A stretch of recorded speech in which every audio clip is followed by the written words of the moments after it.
We are live. Hello, everybody, and welcome to the Voices of the Goddess podcast. I am Julietta Wenzel, the Magical PT, and we are so glad that you are joining us today here to get more insights on how to tap into that goddess that's within inside you and make all of your desires become reality.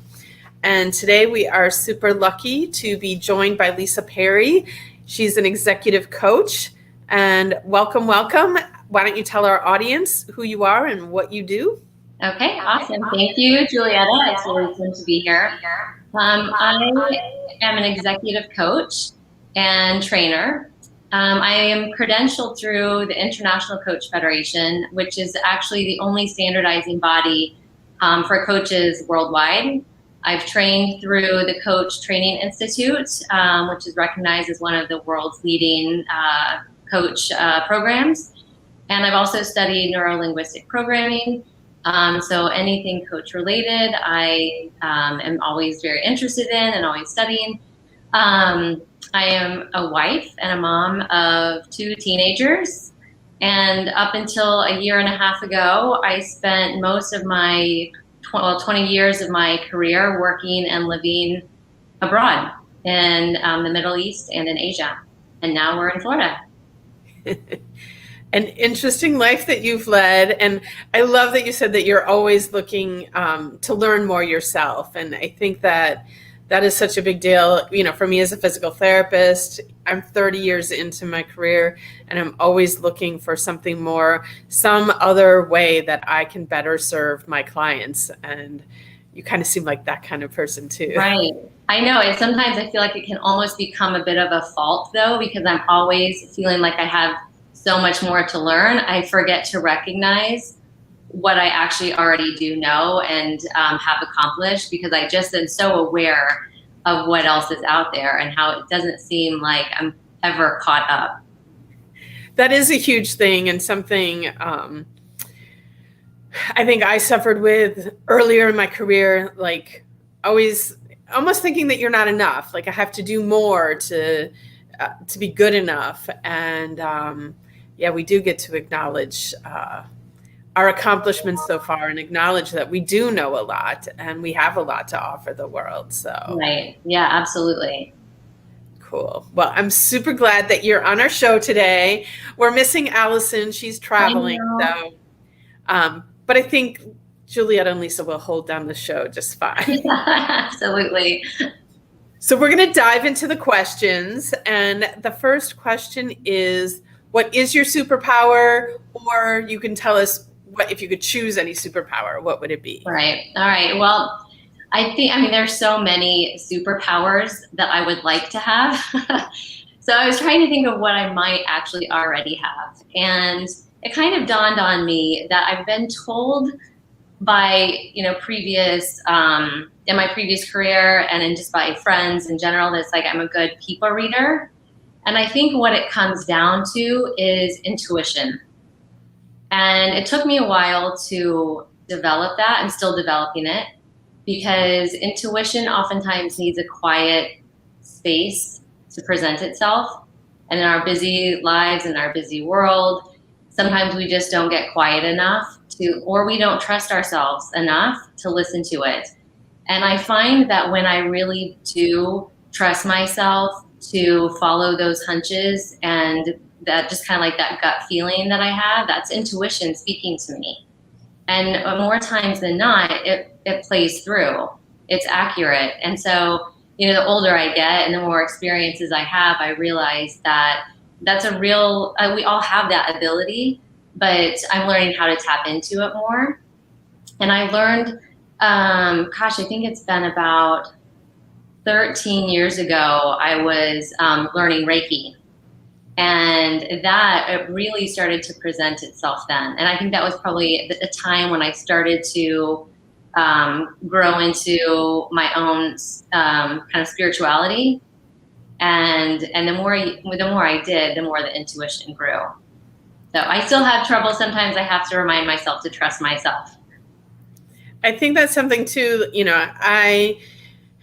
my work is very intuitive, and you know, my whole adult life, people, what are you, a witch? Are you a psychic? What, you know, and, but it's not something like, I'm not special. Everybody has the ability to tap into it. It is just that, trusting yourself. Trusting yourself is huge. Yeah. And once you start, like you said, like you notice, like, yeah, my gut was right. Like honor that and soak that in. Like, yeah, my gut, my intuition, whatever you want to call that, is going to lead you the way that you need to go. And as goddesses out there, like we all need to pay way more attention to that. And like you said, the more you pay attention to it, the stronger it gets and the more it grows. And where attention goes, what is that? Energy flows. Yes. There we go. Yeah.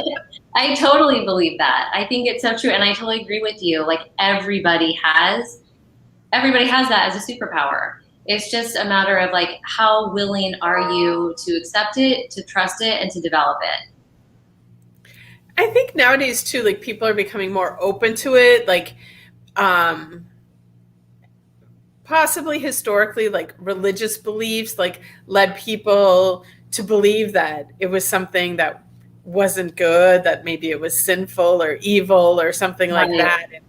And I think people are realizing that it's not, and it's something that's innate in all of us. And we just get to tap in, tune in, and use that superpower. Right. 100%. Awesome. All right. You ready for question number 2? I want to ask you, because I know you guys always do the questions, but, and I've listened to some of your podcasts, but what is your superpower? What is my superpower? I'm the magical PT, so doing magic is my superpower. Okay. So you'll have to come get on my table one day and experience the magic. I love that. Awesome. All right. Are you ready for question number 2? I am. So question number 2 is, what is a book that has greatly influenced your life? Okay. So I've got a couple, I think, but they're in different directions. It's hard to pick one. I know. So I'm gonna say one, because they're totally different directions. So I've got some that are more coaching related, but the one that, if I'm really honest, that has impacted my life the most was one I read about 15 years ago. It's already been said on one of your podcasts because I've heard it. It's Many Lives, Many Masters by Brian Weiss. Yeah. And it's still a book that, I mean, I can't believe it's been 15 years ago since I read it, because it's actually still a book that if I hear someone who maybe, especially if they've experienced loss and they're grieving, it's a book that I always recommend. But it's also one just to kind of tap into all of the kind of possibilities that we just don't know, right? Like there's so much that we don't know, and I'm not going to be one to deny anything, because there's just too much that I don't know. So I love that book. It was really powerful for me when I read it. Nice. Have you ever seen Brian Weiss? I have not. No, not live. Yeah. A few years back, I saw him live at the Broward Convention Center here, and it was a lot of fun. And he led us through some group regressions. And oh, really? Did it work as a group? I mean, I don't know what everybody's experience was, but most of the people that I spoke with there had good experiences. Okay. I've done other group regressions in the past, and I also have done like a private regression as well. So, have you done one? I have. I think I feel like I was kind of halfway there, to be honest. I did it after I'd read this book, because I was just so into it. I was living in the Middle East at the time, and I'm not sure how experienced the person was that was leading me through it. And I kept second, maybe some of it comes back to this whole trusting yourself, because I felt way too present for me to have actually been going through a regression. But I did have visions. So I do feel like I was kind of partly there, but also still maybe too much here. Yeah, I agree with the whole trust thing, that when you are doing a regression, you have to trust that what you're experiencing, the visions that you have, the sensations you have to just trust them. And the more that you trust them, then the deeper that you can go. So, Yeah. yeah, Yeah. cool. I'd love to try. I'd love to try again though. I have a friend I can recommend to you. Actually, yeah, that would be great. She's local, but she's still doing by Zoom just because of, the pandemic that we're going Right. through and stuff. Yeah. But Well, we realized that Zoom actually is a really amazing kind of medium for not just professional meetings, but all kinds of therapies and transmission apparently, psychic readings. Super creative. Yeah. And that's one of the gifts of 2020 and COVID, and now we're running into 2021 here. But and we've talked about this a few times on the show, like looking at the positive things, and something that this has brought to all of us is pushing us to grow and look at things differently and try new things and be open to possibilities. So yeah, absolutely. And I think I find that with coaching as well, because you'll have a lot of clients who are just so stuck because the changes were just they seem so unforeseeable, right? And they don't know how to adapt. And a lot of times just through coaching and asking some really powerful questions, allows people to kind of move from where they are feeling stuck to actually getting really creative. And how can we actually thrive, and not just survive, but thrive even in times like this? Yeah. I think this is a super important time for people to get coaching. If you're not able to pivot and shift and figure this stuff out yourself, like it's the perfect time to get yourself a coach. And yeah, it really is. And I think a lot of people are starting to recognize that, and a lot of businesses are starting to recognize that. And some people have that ability, but for most of us, it's really, really difficult to get out of the mindset that we're in, of feeling stuck and feeling like things are just not going in your favor, right? And so it's a really easy to spiral down a little bit, but it's just as easy to spiral back up. And you just need a little bit of creativity, and sometimes it takes that second person to come in and just ask the right questions and shift perspective a little bit for you. Totally. Yes. All right. Question number 3 is, as goddesses, it's super important for us to take care of ourselves. Allison loves the analogy of and we're going to use it because she's flying today, but they say, put your own oxygen mask on first before you help others. Yeah. And so it's super, super important for us to take care of ourselves so that we can do, everything it is that we want to do for other people. So the question is, what is your favorite self-care practice?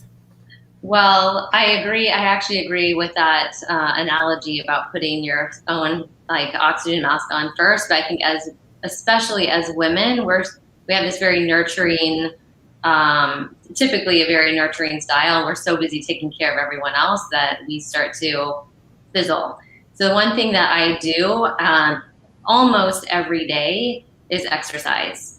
It is something that it used to be hard to get into, but now if I don't work out for a day, a good 24 or 48 hours, I can feel it, because I mentally need that, because I'm not thinking about anything else. I'm not thinking about my to-do list. I'm not thinking about any problems or that need solved. I'm just physically present in my body, working out, and I feel so great afterwards. So exercise is my number one. But what kind of exercise do you practice? Well, I actually have been kind of a gym rat for a really long time, but having lived in Thailand, I got into Muay Thai, which is a form of martial arts. And I practice that locally there in Bangkok. And so I love Muay Thai. I love that kind of feeling of power, and feeling like I can protect myself as well. So it's good, especially for women, to feel strong. Yeah, and it's interesting that you're bringing that up, because it's been a conversation showing up in different circles lately, and with women and not feeling safe. And a friend of mine just posted on Facebook today this guy was lecturing in a room full of men and women, and he asked the men, what things do you do to make sure that you feel safe? And the men were like, what kind of question is this? They were like, nothing. And then asking women, what do they do? And the list is a mile long of not being alone and locking your car door, and if you're going to meet someone on a date, going to a public place, and just this endless list of things that women have to do to feel safe. And so, yeah. That's so interesting.